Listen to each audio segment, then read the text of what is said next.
I am a father of 5 children. Yeah, exactly, that's how most people react. And 4 of them are girls. So my biggest dream is that one day I will have my own bathroom. Now, when you become a parent, you automatically get a new hobby, which is called looking for the best. And it starts simple, because we all want what's best for them, right? And it starts with looking for the best baby crib, looking for the best stroller, looking for the best diaper, or looking for the best way to get poop out of baby clothes, whichever you prefer. And when they reach a certain age, you start looking for the best schools, the best kindergarten, the best elementary, the best middle school, and eventually, best higher education. We do that because we want them to have the best education possible, to prepare them for a career, to prepare them for the future. But what does it mean to be prepared? Because if we ask the educational institutions, 72% of them will say, our students are ready for the job market. But if we ask employers all around the world, only 42% will say that the students are ready for work. Now that's a huge gap between those two statements. So either they don't have the same definition of being prepared, or it means that schools are out of sync with the needs of the job market. On one hand, we have a global rising youth unemployment. And on the other hand, we have employers who say that they cannot fill their entry-level positions because of the lack of skill. So it's not that there's a job crisis. No, there's a skill crisis. And you may ask the corporate world, well, what are these skills you speak of? And the answer would be, well, essential things.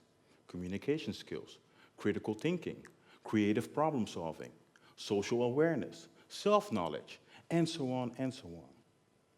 And seeing as how these skills not only advance your career, but also contribute to a better quality of life. I just call them life skills. Now, there are some schools that have elements of these skills in their curriculum, but it's not an integrated part of our educational system. We all know that just a diploma isn't enough anymore, because that diploma says nothing about your ability to communicate, your ability to work with others, your ability to solve problems, your ability to get things done. How come we teach our children that a group of rebels attacked an army somewhere in the southern of Europe on May 20th in the year 1439, and they better remember that date. But we don't teach them the skills to succeed in life. We fill their heads with facts and definition, most of which they won't even remember after school. Now, I want you to think back to the time when you were in school, and some of you maybe still are. And try to remember how many times did you have an important test, but you didn't start studying until the day before, and then you went all in, studying all night, trying to cram 15 chapters of information in your head.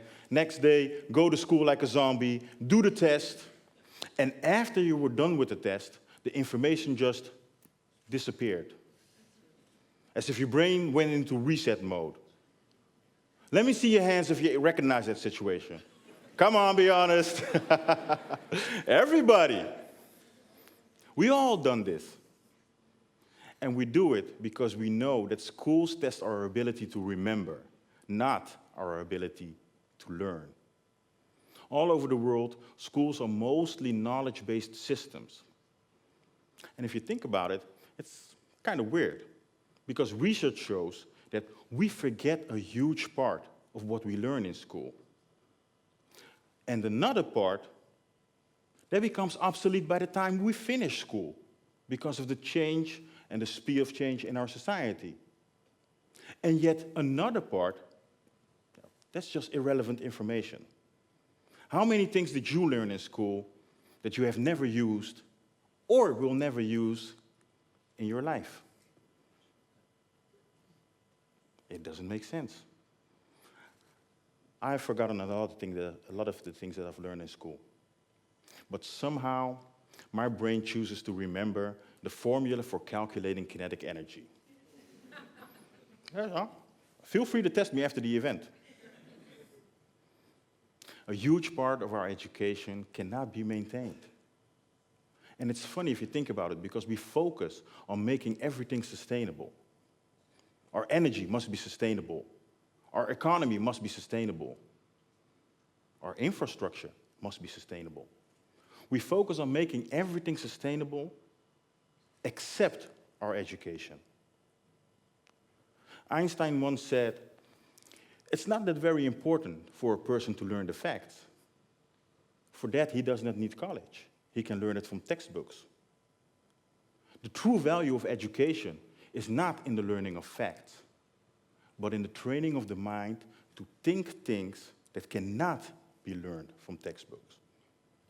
What Einstein essentially is saying is that we should not teach our children what to think, but how to think. And how to think is a skill. How to communicate is a skill. Creative problem solving and social awareness also. It's about having a flexible set of skills so that you can manage the change in this uncertain world. When we learn facts, we may forget most of them.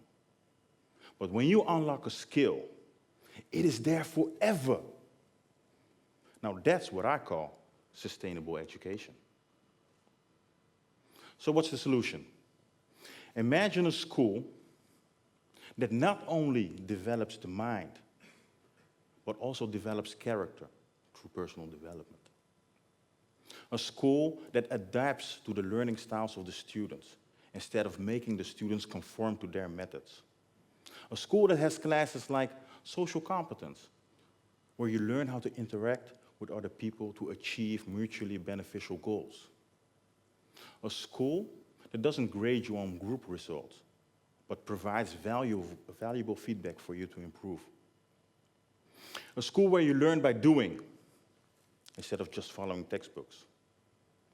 A school that doesn't penalize you for failing, but commends you for trying.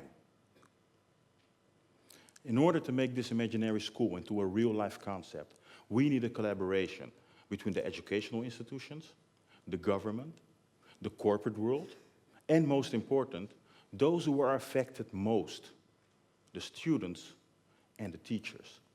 They need to be involved. Now, I'm not talking about just an idea for another school reform. We have those every year. I'm talking about changing the essence of why we educate. Nelson Mandela once said, young people need to take it upon themselves to ensure that they receive the best education possible, for they are our future leaders. And he's right. Young people are responsible for receiving the best education. But it is our responsibility to provide them with that best education. So I say, let's provide for their future by changing the present. And I'm dedicated to being a part of that change. And I hope you will too. Thank you.